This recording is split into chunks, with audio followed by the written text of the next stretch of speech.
네, 반갑습니다. 한국경제와 구체경영론 마지막 주 강의를 하게 됐네요.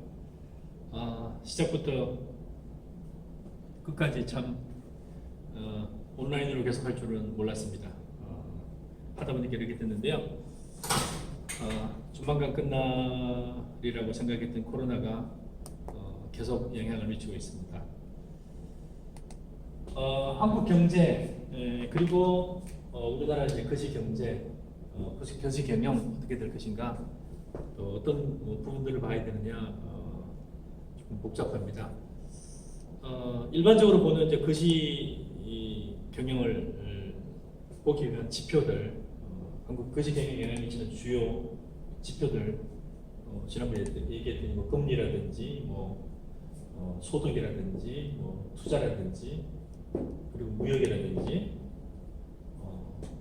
그다음에 이제 기타 이런 영향을 미치는 영향을 받는 부동산을 비롯한 주요 요인들, 그리고 각 기업의 경쟁력이라든지 기업의 실적들, 그리고 산업 구조의 변화 이런 부분들 쭉 살펴봤습니다.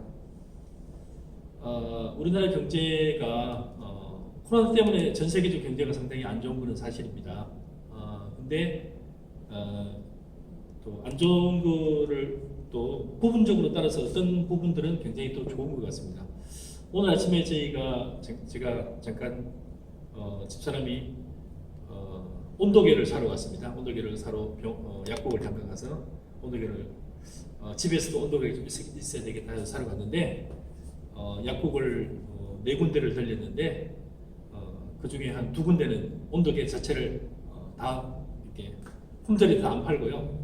한 군데는 온도계 하나가 10만 원, 한두 군데 온도계 12만 원 보면서 그래서 안 사고 왔어요. 온도계 우리가 이제 생각하기에는 뭐 1, 2만 원 이렇게 온도 재는 게 있지 않습니까? 보면은 어떤 건물이라든지 이렇게 출입할 때 이렇게 재는 온도계 있는데 어떤 비대면 온도계라 그래가지고 직접 닿지 않고 이렇게 쏘는 온도계들이 있는데 이 온도계 온도 자체가 무려 10만 원을 넘어갈 줄을 몰랐습니다. 그래서 경제가 안 좋음에도 불구하고 또 좋은 부분들이 또 있구나 하는 생각이 들었고요. 코로나 초기 때 마스크 업체들이 굉장히 많이 또 돈을 벌었는데 또 최근에는 또 그렇게 많이 돈을 벌고 있지 않대요. 몇몇 의류 업체들, 예를 들면 쌍방울이라든지 몇 개 업체가 또 마스크를 제조하기로 했다는 얘기입니다. 그래서 코로나라는 등등 같은 그 큰 사건들 통해 가지고 지금 미국 상상도 못한 일들이 많이 벌어지고 있죠. 미국이라는 나라 같은 경우에는 우리가 알기로는 가장 선진국이고, 또 선진국이라는 얘기는 경제 수준만을 얘기하는 것이 아니라 그 나라의 삶의 질도 굉장히 좋을 줄로 알았는데 실제로는 그 가운데 굉장히 또 관계가 없는, 지금 미국에는 10만 명 이상이 벌써 이미 사망을 5월 말 기준으로 10만 명 이상이 사망이 됐고요. 지금도 계속해서 이제 수천 명씩 사망을 하고 있는 나라 상태고요. 그에 비해서 우리나라는 상대적으로 또 사망 인원이 좀 적고, 유럽 같은 경우 또 미국 못지않게 굉장히 사망하는 비율이 높습니다. 그래서 코로나로 인해서 여러 나라들이 항공이라든지 여행이라든지 굉장히 직접적인 타격을 입은 업체들뿐만 아니라 또 간접적으로 또 영향을 받은 여러 업체들이 많은 손해를 보고 있습니다. 피해를 보고 있고요. 그래서 우리나라 경제 전반적으로는 굉장히 안 좋다. 굉장히 또 전 세계 성장률 같은 거는 거의 다 대부분의 나라가 마이너스를 기록하고 있는 그런 상황이고요. 또 추후에도 크게 회복의 기미가 그렇게 많이 보이고 있지는 않습니다. 그래서 우리나라는 아마도 우리나라 경제가 어떻게 될 것이냐라는 부분에서는 굉장히 좋지 않다는 기본적인 전제 속에서 지금부터는 오히려 그러면 상대적으로 어떻게 될 것이냐, 우리나라 경제가 안 좋은데 상대적으로 다른 나라들에 비해서 좀 어떻게 하는 부분을 좀 살펴봐야 될 것 같고요. 또 기업들의 경영 실적도 전반적으로 안 좋은 것은 사실인데, 조금 전에 제가 자꾸 말씀드렸습니다만 또 어떤 특이한 산업 같은 경우는 굉장히 호황을 누리기도 하고, 그래서 저희가 수업 과정에서도 잠깐 살펴봤습니다만 또 비대면 관련 여러 업체들, 또 비대면 교육 관련 업체들, 또 온라인 업체들, 심지어는 온라인 유통 업체들 수년째 계속 적자를 누리고 있습니다만 쿠팡 같은 데는 아마 최근에 굉장히 많이 실적이 개선되고 있고, 또 배달하는 업체들 같은 경우 경우라든지 직접 식당을 찾지 않는 업체들 같은 경우 등등은 또 굉장히 많은 또 이렇게 성장을 오히려 다른 나라가 역성장하는 사이에 또 다른 사람이 역성장하는 사이에 특정한 부분은 급격한 성장을 하고 있는 특히 이제 아마존 같은 기업이라든지 뭐 페이스북 같은 데는 코로나 사태 지난 한 5, 6개월간에 시가총액이 뭐 어마어마하게 또 올라가는 그런 형태입니다. 그래서 경제 전반을 살펴보면은 안 좋다는 대전제 속에서 그 속에서 다시 지형 변동이 굉장히 크게 일어납니다. 어제 잠깐 제가 보니까 삼성이라는 그 그룹 내에서 여러 많은 업체들이 있는데 삼성의 주력이라고 생각하는 업체들이 뭐 전기라든지 전자 부분은 오히려 조금 주춤을 하고 삼성 뭐 SDI라든지 삼성 바이오라든지 이런 쪽은 또 급격하게 또 성장을 하는 그 그룹 내에서 수많은 업체들 같은 경우도 굉장히 많은 이게 업앤다운을 하는 그런 것들을 보여주고 있더라고요. 지난 한 뭐 몇 년 사이에 형제의 난이라 그래가지고 굉장히 좀 이게 뭐랄까요 좀 여러 사람들의 주목을 받았던 롯데 같은 경우에는 지금 봤더니 롯데가 주 계열이 백화점, 그다음에 호텔, 그다음에 유통 뭐 이런 쪽인데 모든 부분에 걸쳐서 적자가 나오고 있더라고요. 그래서 이거는 산업 부분이 아니라 아마도 이 기업을 총괄 지휘하고 있는 아마 선장의 문제가 아닌가라는 저는 개인적으로 그렇게 생각을 했는데요. 그래서 특히나 이제 유통 같은 부분에는 현장 업체들보다는 유통업체들 있잖아요. 유통업체들 쿠팡이라든지 이런 물류업체들이 급부상을 하면서 굉장히 대형 백화점이라든지 뭐 대형 유통회사라든지 이런 쪽에서는 상당히 매출 부진을 겪는 게 아닌가라고 생각됩니다. 그래서 아마도 롯데 같은 그룹에는 롯데 쇼핑이라든지 몇 가지 그 업체들이 작년만 하더라도 굉장히 노란자, 특히 이제 상장을 하면은 어마어마하게 시장에 긍정적인 영향을 미칠 거라고 생각했는데 거의 적자 또는 뭐 굉장히 매출 부진을 겪고 있으면서 올해 또는 내년에 상장마저도 거의 좀 불투명한 그런 파국에 그런 난국에 직면해 있는 걸 봤습니다. 그래서 이제 특히 우리 그 학생들이 주로 이제 종사하는 또는 운영하는 또는 자문하는 업체들은 중소기업들이니까 또는 벤처기업들이니까 더더욱 큰 트렌드 변화에 굉장히 민감하게 반응을 하고 민감하게 영향을 받는 게 아닌가. 그랬을 때 더더욱 좀 이게 좀 면밀하게 현재와 미래를 잘 분석하고 대응해야 된다라고 생각합니다.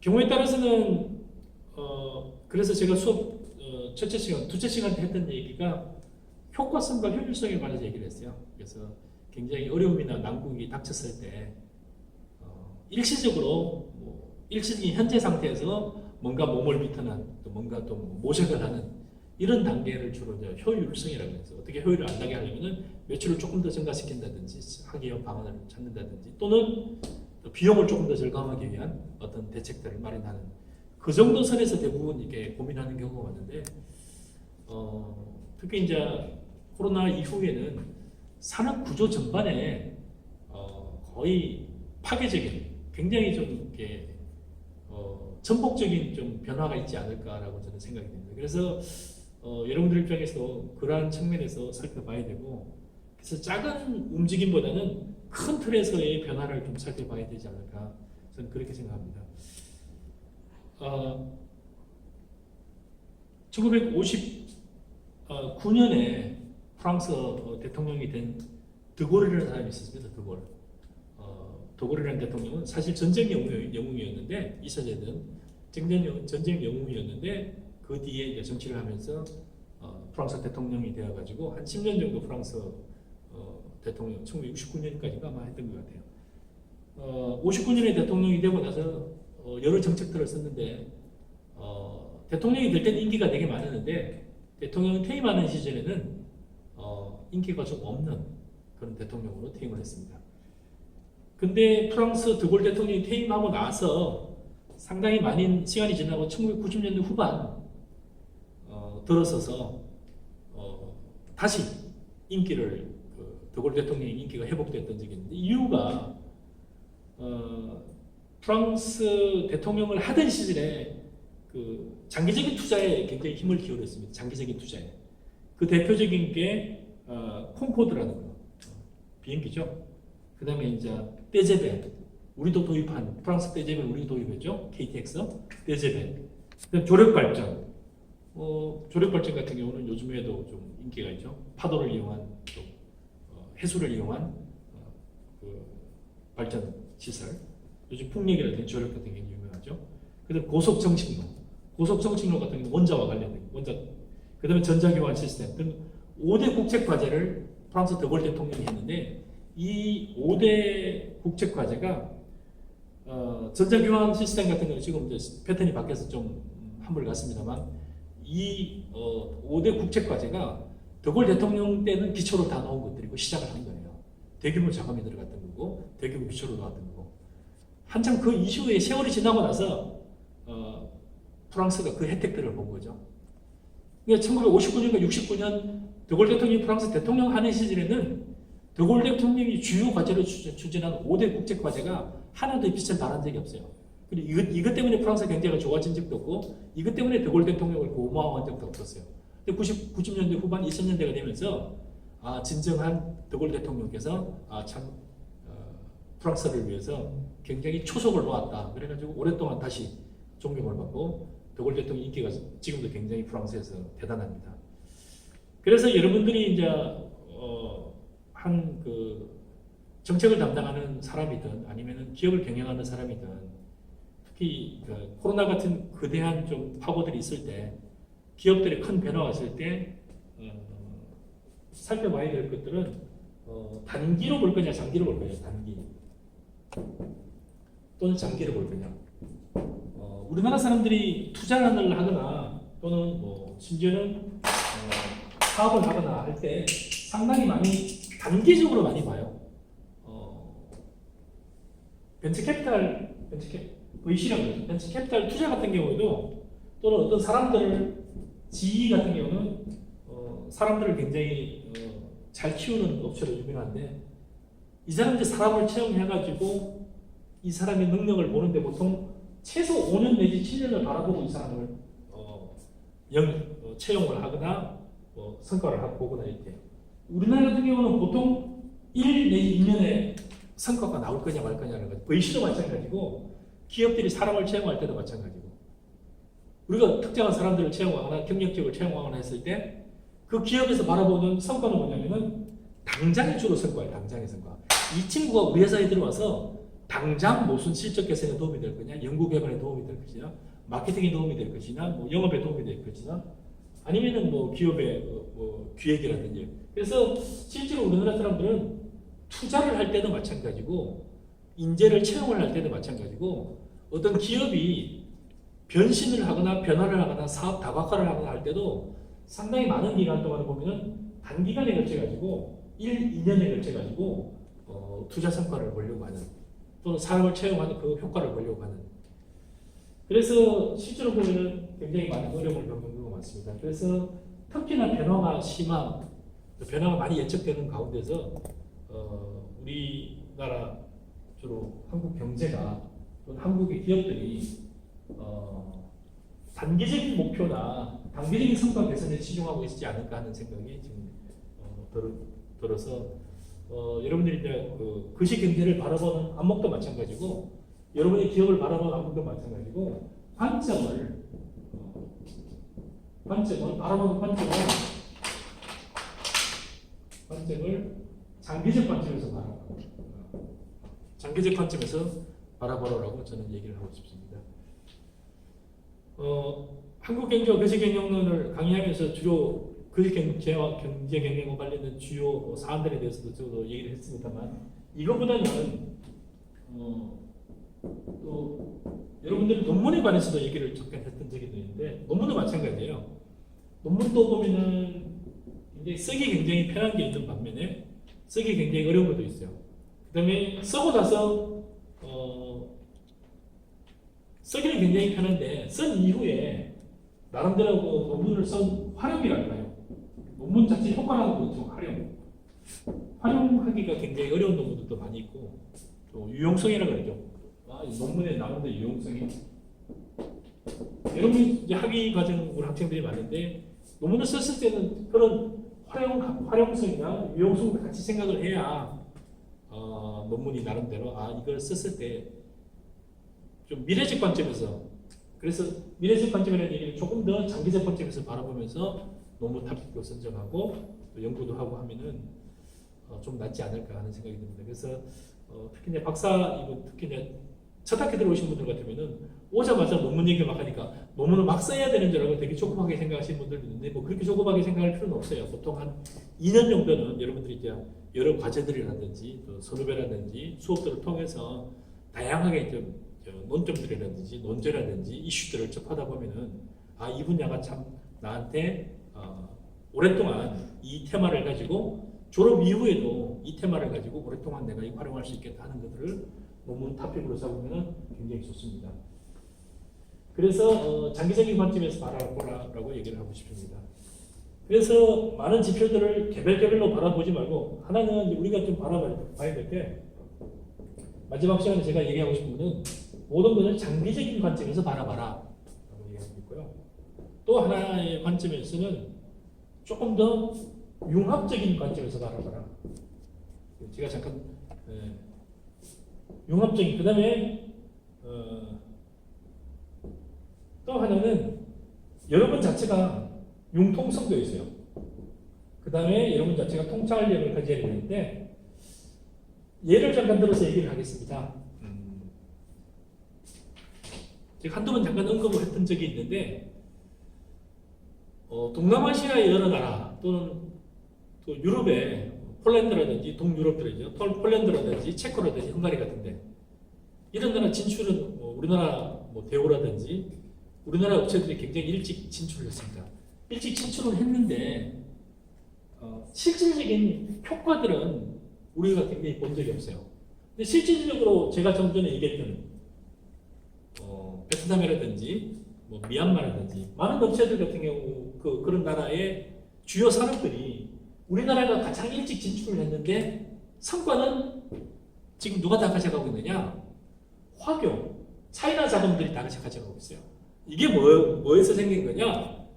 우리나라 업체들이 진출해서 성과를 단기적으로 바라본 거죠. 단기적으로.